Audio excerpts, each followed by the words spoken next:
don't need everything that you see on social media. And I wish that someone told me that a long time ago. I've made many purchases in the past that I highly regret, okay? And social media was definitely the culprit. So in today's video, I want to do a bit of a de-influencing haul. I want to talk about 5 products that are extremely overhyped on social media that I felt the need that I needed, I bought, and definitely don't think they are worth it. I think they're overhyped. I think they're not as great as everybody makes them out to be.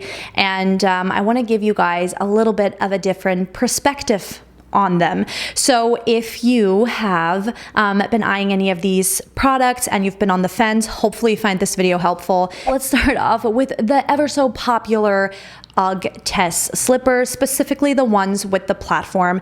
Now these were huge. Let's just say they were the biggest fall shoe last year.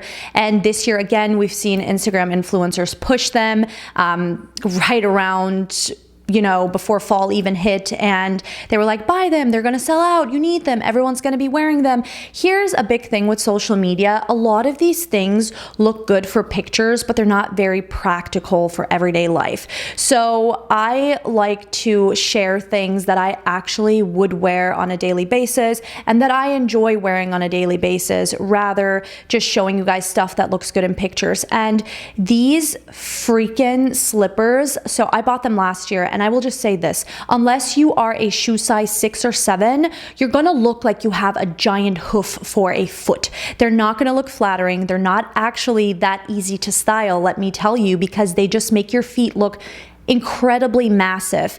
And the most important part is that they're extremely uncomfortable. Yes, they are not comfortable. I currently have a scar on my foot that is healing from wearing them just to walk the dog. Now, I'm a person, I will buy things and I will be impulsive, and I will not freaking wait. I will not take any time to see if I'm gonna like the product. I'll just wear it. I'll take the tags off. Let's go. And that is a big mistake. Okay, take it from me, take your time, try things on a couple of times, see if you're actually gonna like it before you commit, and then you can't take it back. So anyways, I did exactly that. I wore them right away. Now I have them, I can't get rid of them. And so I've just been wearing them to walk the dog, but I can't do that either because they're so uncomfortable. They're just so heavy. And the way that they rub on the top of your foot is extremely uncomfortable, and it has cost me to get a blister every freaking time. So unless I'm wearing them for a photo, they're just an absolute trash item. I'm sorry to say it like that, but they are not that great. So I would not recommend getting them. On to number 2,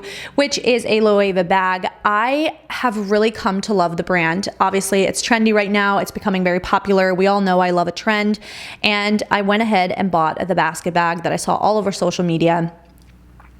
Now I do like the looks of it, but I don't think it's practical. I don't love the way it sits underneath my arm when I'm carrying it on my shoulder. The straps are too thin, so if you put anything heavy in it, it's very uncomfortable. Like, the straps are very uncomfortable. It's not a great bag, you guys. It's not a great bag. And the version that I got the smaller size, so it was only like $800 or $900, nothing too crazy. But I don't wear it. I don't like it because it's uncomfortable, and unless I'm putting it on a table for like a prompt for a photo, or I'm just like holding it cute in front of me, like, look at my bag, it's really not that great of a bag.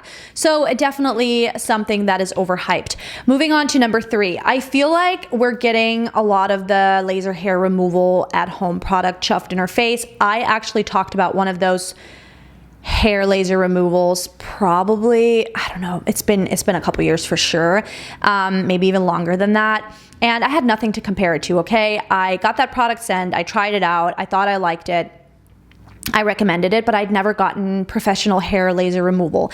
Now I have gotten professional hair laser removal a lot of times, my armpits, my bikini line, my chin, and I would never buy one of those products. So it's definitely something that I think is just being pushed on us.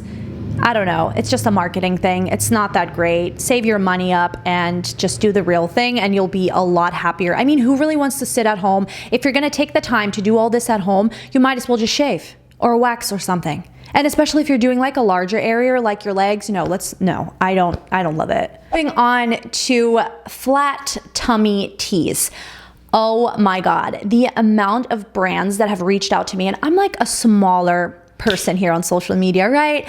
But the amount of brands that have reached out to me and the amount of even large influencers and celebrities that are pushing these products, just drink a fennel tea. Drink a fennel tea, chamomile tea, I don't know, go for a run. That really helps with like bloating.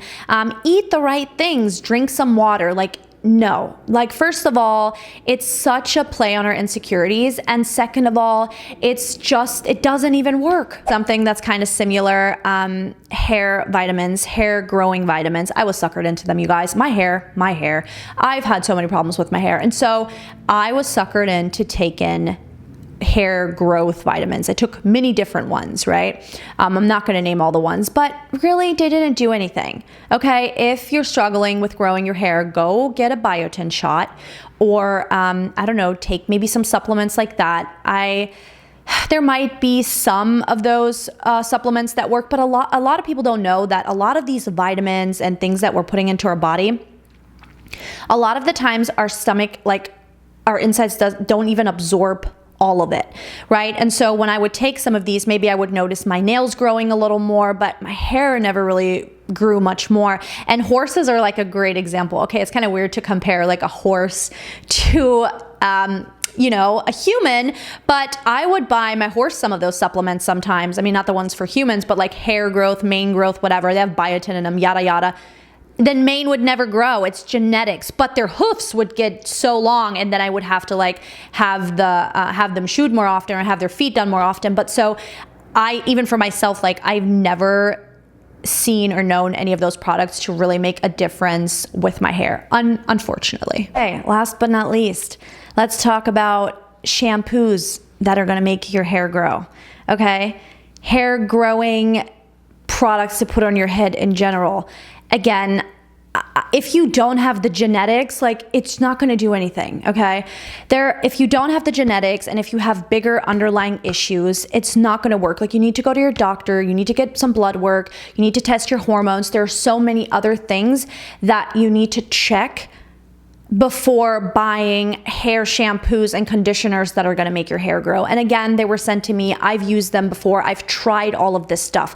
Sometimes I liked it at first, but in the long run, I never really saw like any end results. Okay. So yeah, and that's just some of the stuff that I feel like is being hyped up on social media. It's being pushed on us. Some of us fall for the trap, some of us don't. And maybe it works for some people, but these are just things that generally I think are not that great, that I'm seeing a lot all over social media, especially those freaking slippers. Don't buy them, guys. Do not buy the UGG slippers. Okay, that is it for today's video. I hope you guys liked it. Bye.